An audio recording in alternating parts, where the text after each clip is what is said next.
600 pages and there's more to be said. Why could you not say it in 600 pages? I started reading this and it was actually so nonsensical that I had to put it down, but I'm gonna try to Hello everyone, welcome back to my channel. My name is Chi. For the month of September, I'm going to try to read 20 books because sometimes when you forget why you love something, you got to force yourself back into it. So I'm going to force myself to read, and since I love reading, I'm going to enjoy it. So I'm going to get out of my reading slump. That is my logic and I'm sticking to it. And off with a classic, I guess it's a classic. I've never read it, so I can't say that, but A Diary of Blood. Basically, this book, so I hear, is about, oh, double edges, rare, is about Dracula and Dracula's lovers, or lover. I'm pretty sure it's multiple lovers. This book, I think everyone likes it. I feel like no one has ever read this and said it was a bad book, and I am really trying to get back into my bread and butter. I'm a fantasy girl. I'm a fantasy romance girl. If you're in a reading slump, don't try to read no 600-page book, and also don't try to read a genre that you usually don't read, unless you're mixing it in with genres that you absolutely love. I will dip and dabble this TBR with a thriller, a horror, other things, just to see, maybe my tastes have changed in the last 6 months. Doubt it, since they haven't changed in 15 years, but I'm gonna try. But I'm starting again with things that I already know I'm gonna love. This is about the trials and tribulations of the romance between Dracula and his wife, his girl, his betrothed, and I think there might be other lovers involved. I'm not sure, but I have this book in this ugly cover. I really love the original cover. This book became popular. Book Talk made it the talk of the town, so they changed the cover like they do for whatever reason. The next book contradicts everything that I just said because this is a thriller. It's called Couple Next Door. I started reading this and it was actually so nonsensical that I had to put it down, but I'm going to try to pick it up because I started it and I'm trying to leave my DNF era because I'm DNFing too hard. And I'm not a DNF girly because I like to be able to read a book, even if I'm not liking it, read it all the way through just so I can give a comprehensive Goodreads review on why I did not like it and why it's not for me. But I can't do that if I DNF because then everyone's going to say, well, if you get to the part 55 or whatever, page 3,400, then it should really hit the fan. And I'm not going to wait that long, so. Tangent. I can tell you what happened in the first chapter. So basically in this book, this couple has a newborn. Like, I'm talking fresh out the womb, maybe less than 4 or 5 months, like brand new baby.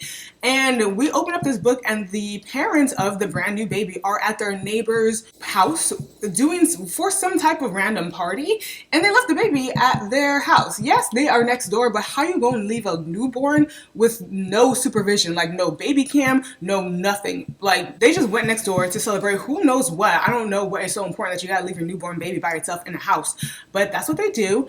And the wife, the mother, is very, very anxious about it, but not anxious enough to not do it. And she's just going through a lot of insecurity, a lot of postpartum about like why her husband was so eager to go to this other couple's house and how they're child free, how they seem like they're living such a better life, how the wife of the couple that they go to the house of seems to be flirting with her husband, just going through so much trials and tribulations in her mind. And then she's finally fed up. She's like, okay, I gotta go check on my baby. Yeah, duh, like you should have actually never left him or her by themselves.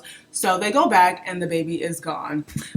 Yeah, it was just so nonsensical and it really just annoyed the living crap out of me. So I was just like, I gotta put this down or I'm gonna get angry. But I'm gonna pick it back up because am I curious what happens? Not really, but I just want to finish it to see what is the author gonna do with such a nonsensical beginning of a story. Like, I really just want to see what the author does with it.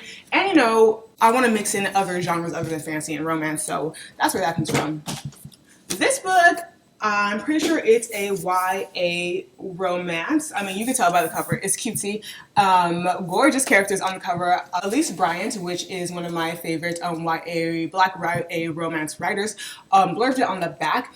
The wrong kind of weird. So basically, this is about a book about a boy who is, not like other boys. He's a nerd. He's into, I don't know, you know the story. He into anime and comics and all that other stuff. And I say that non-judgmentally as someone who's into anime. You can see this in my manga shelf behind me. But he's one of those that it's his own personality. And when someone doesn't like him, he attributes it to those personalities as opposed to the faults in his personality. I haven't read this book, so I don't know why I'm dragging this man for filth. But that is what I got from reading it. And he goes and enters like a summer romance with one of these two girls. And it's cool. They're having a good time, nice and romantic. They go back to school and he finds himself being shut out because I guess she's one of the popular girls. But there's this other girl now who accepts him for who he is, which is just like an anime nerd. And he's really starting to have feelings for her and they're starting to hit it off.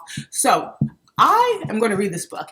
if this is a book where this boy here, this black boy right here, starts off the romance with this black girl, and this black girl's the one who like doesn't accept him, so he ends up going with this white girl, I will DNF the book, because I feel like there are way too much books in which young adult black kids are not able to be together. Like, I've just read so much young adult romances with black main characters, and they end up with a non-black lead, and that's completely fine.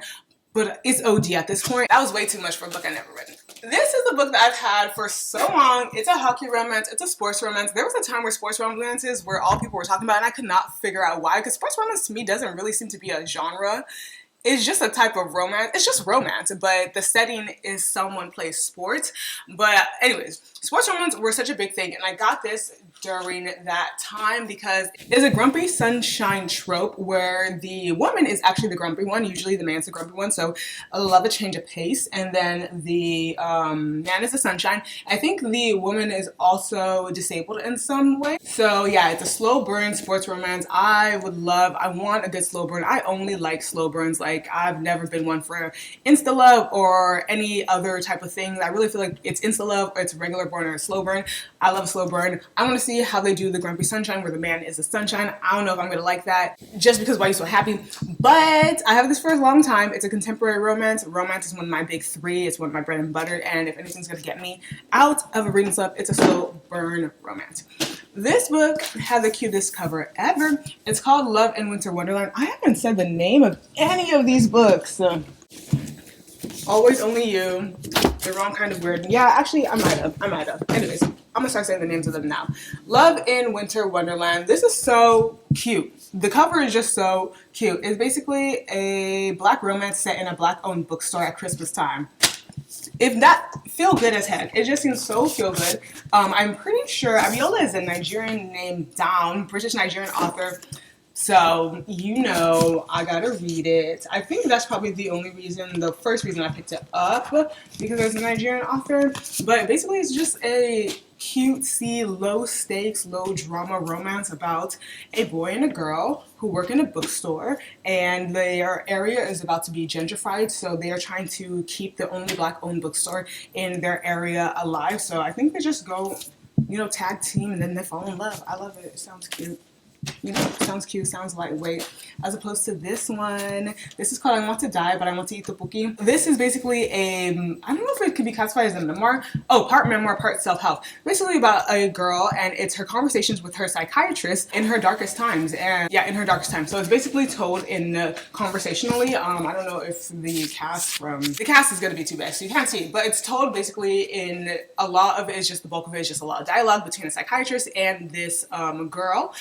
It's translated work. I'm not going to assume that the author is Korean just because Tteokboki's Korean, because honestly, this could be the title of my memoir. I love Tteokboki, so it makes a lot of sense, but yeah. Oh, a runaway Korean bestseller. Wow. If only, I'm going to read. But yeah, I thought this would be really interesting. I'm trying to read at least 5 nonfiction books this year, and this is one of them. I bought this in Ireland. Ironically, I guess that's not that ironic. It just seemed very, very interesting, and I just liked the way that the dialogue is written between a psychiatrist. It seems very kind of vulnerable and raw. So yeah, that should be fun. The Woods All Black by Lee Mondello. I haven't been saying the authors either. I got this one at the Brooklyn Book Fair last year. That makes it sound like it was so long ago, but the Brooklyn Book Fair is in September. So damn, that was a year ago. Anyways, it is I assumed it was a queer black book because the Woods All Black, which, you know, is no reason for me to assume the characters are all black because black is like a color, but the author is definitely not black. The Woods All Black is equal parts historical horror, trans romance, and blood-soaked revenge, all set in 1920s Appalachia. Yeah, 1920s Appalachia, ain't no black people over there, but yeah, I saw this at the Brooklyn Book Fair, and I definitely thought it was a black trans romance, black trans horror romance, but it's still a trans horror romance. Yeah, I don't know if both of the main characters are trans. It doesn't say in the description, but basically it's about kind of the horror aspect is the prejudice and some of the kind of ostracization the trans characters face, the trans and the queer characters in this book face at the hands of the people in their town, and how they get through that, or just the horror aspect of that, and then also the kind of like budding romance between them. That was probably a really bad description, but it's definitely more of a horror. But any genre, honestly, and add a sprinkle of romance, I'm gonna love it. And I feel like this was kind of a very unique, just a unique story. So I'm excited to read that one. This book I got 100% because of the cover, A Fate Inked in Blood, Saga of the Unfated Book 1. I wish this was a standalone just because I'm so sick of every book needing 10, 20, 30 books. I mean, a duology, okay, I'll take that, but a trilogy and a series, every book does not need to be. But this is by Danielle L. Jensen, who is the author of The Bridge Kingdom, which is not one of my favorite books, but it's a book that has one of my favorite tropes, which is when someone is betrothed to marry their enemy and then they find out that everything that made that person their betrothed an enemy is a lie. That's a very specific trope. I've read a ton of books with it. This one is the exact same trope, which is why I got it. Yeah, Danielle L. Jensen has a formula, she's sticking to it, and I love that for her. It's an arranged marriage, and then her arranged marriage husband forces her to duel his son for power, and then she has to reveal that she is actually very powerful because she has a drop of the goddess's blood. Yeah, that's the synopsis. Honestly doesn't really say a lot, which is why I'm glad that the cover carried. It's a fantasy romance, and it's very much a high fantasy romance. This is my bread and butter. It's exactly what I want. Danielle L. Jensen is a fantasy romance author who I've liked before. I love this cover. It was a formula for me to buy. The next book is a nonfiction book. It's called Health Communism. I have been very, very interested in just how the Western healthcare system is extremely predatory and just extremely malfunctioning, from the kind of MCAT to the residency to the board exams to the matching to everything that it takes for someone to go through the application process to become a doctor. And then our entire healthcare system is extremely abysmal in the West, and compared to kind of like functioning socialist medical systems like Cuba's, for example. Cuba is my gold standard for healthcare. This is a tangent. But anyways, I saw this book. It's a bright blue, one of my favorite colors. It's called Health Communism. I don't know too much about it, but I think it does go deep into kind of how the healthcare system in the West. I want to see if it critiques it. I want to see what kind of examples. I'm excited to read this one. It's a recent interest of mine. Not really too recent. This is a light novel. This one's called Heaven Official Blessings. This is a light novel, like I just said. I'm addicted to buying light novels. Like, this is a book that, light novels are books that I will not get from the library. Like, I will purchase and own them because the covers are way too cute. I love every single one of them. I need to start reading them though, because I've just been collecting them all like Pokemon without reading them. And this one is about a god or a human who has ascended to godhood and then falls from godhood because he be acting up, ascends to godhood, falls from godhood a couple times. And then on his last falling, he is assigned to kind of like be the watcher or the guardian of some sort. Oh, wrong. He is assigned to go down to earth, to the mortal realm, and to kind of like protect the humans by hunting ghosts, hunting demons, just making sure that the humans are kept away from these dark demonic forces. He encounters someone who I think he knows from either a past one of his lives or he has instant connection, and that's it. That's all I really know. As you can tell by the description, it is a fantasy romance. That's all I know. I think it's translated. I'm pretty sure a lot of the Seven Seas Entertainment light novels with these kind of covers are translated Chinese novels. But yeah, I'm very excited to finally start these. I do feel like I will become addicted to them, like I am addicted to Eastern genres in general. So I'm excited. I love being a certified lover girl. Like, I love things real hard. I love being obsessed with things. Bonds of Brass. I got this because I was in a sci-fi romance. I just was reading so many good sci-fi romance back to back. And this one came out and the cover looks just like Alicia Dow's The Sound of Stars. Not just like it. It looks very similar. And I think the main character to me looks black. Or this character, I don't know if he's the main character, looks black. I don't know if he is, but I'm not going to assign blackness to a character if they are not black. So basically, this guy, one of their planets is, who is the main character? His planet's invaded. There's an attempt on his life. So he has to flee, and then he flees with his best friend. And I think his best friend's his love interest, most likely.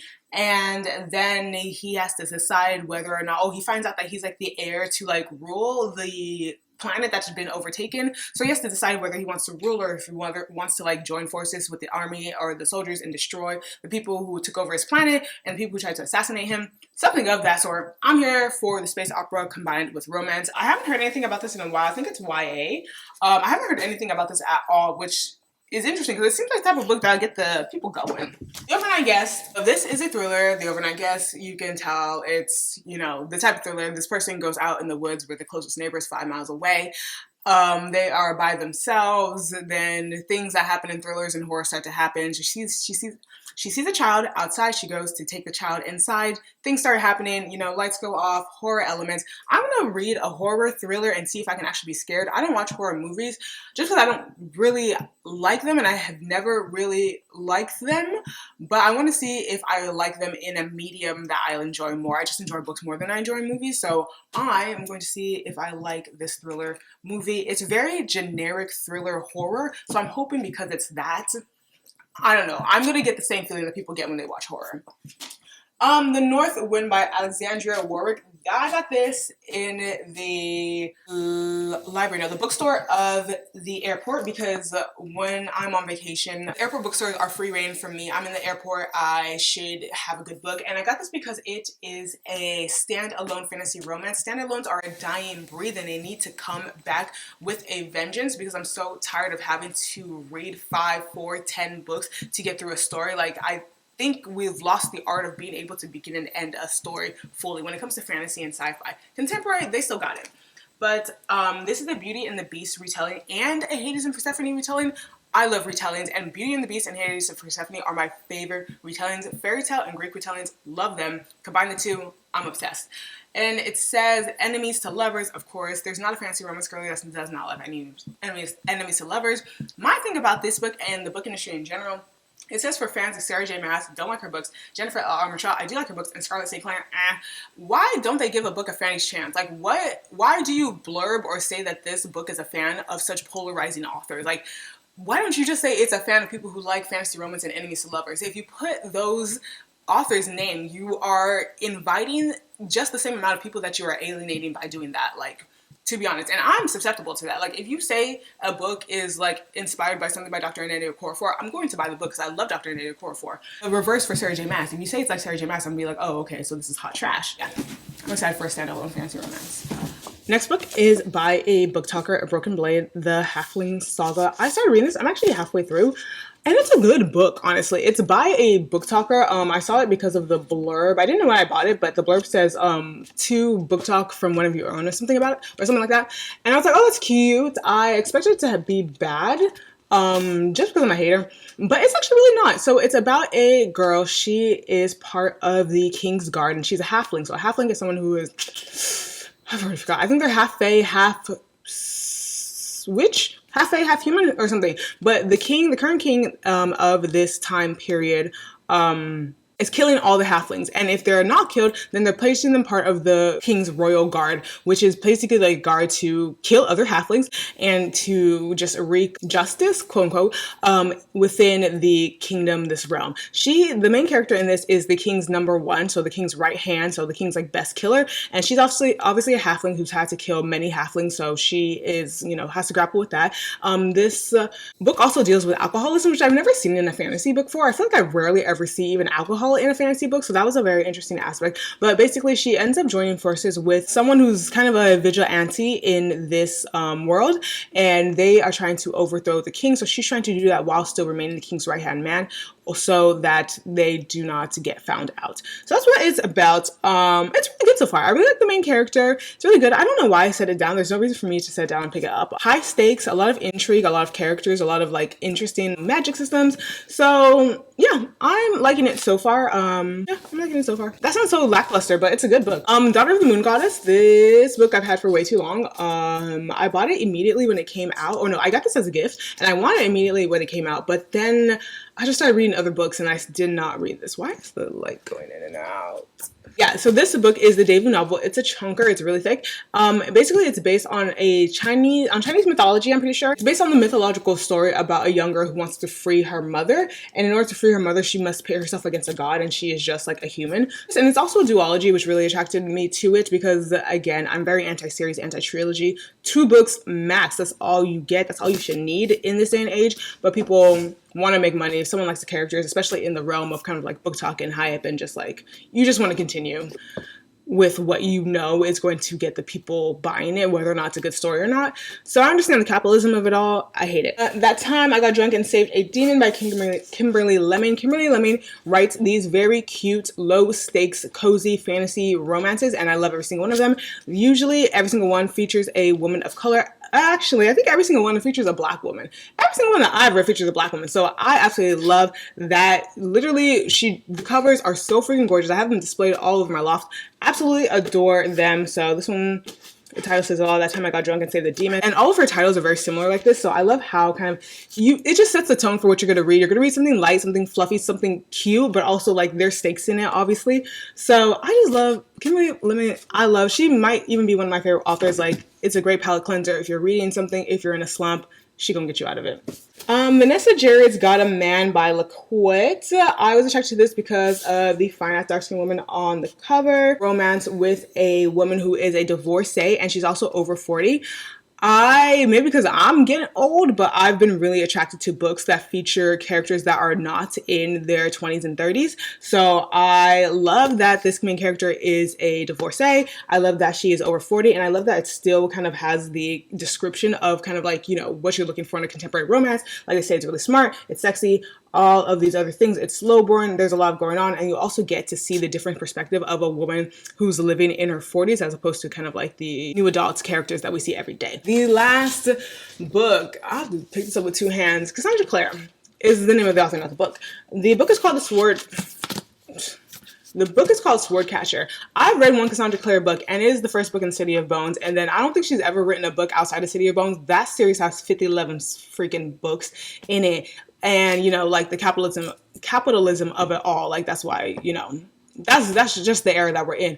But after I read that first book and they made that brother and sister fall in love, whether or not it was fake, whether or not they were half brothers, whether or not they were stepbrothers, whatever, I was a child, and even then I knew I'm not about to read not a single book. I don't care. After I found out, someone spoiled it, that in the 3rd book we find out that they're not really brother and sister. I don't care. For you to even do that in your first book, like, what the hell's wrong with you? Like, it's a children's book. Like, why would you do that? Like, I just feel like that was so weird. Even as a child reading it, not a child, I was a teenager reading it, I was like, no, she ain't for me. I never read another one of her books until I saw this one. I was like, let me give her a chance. Why not?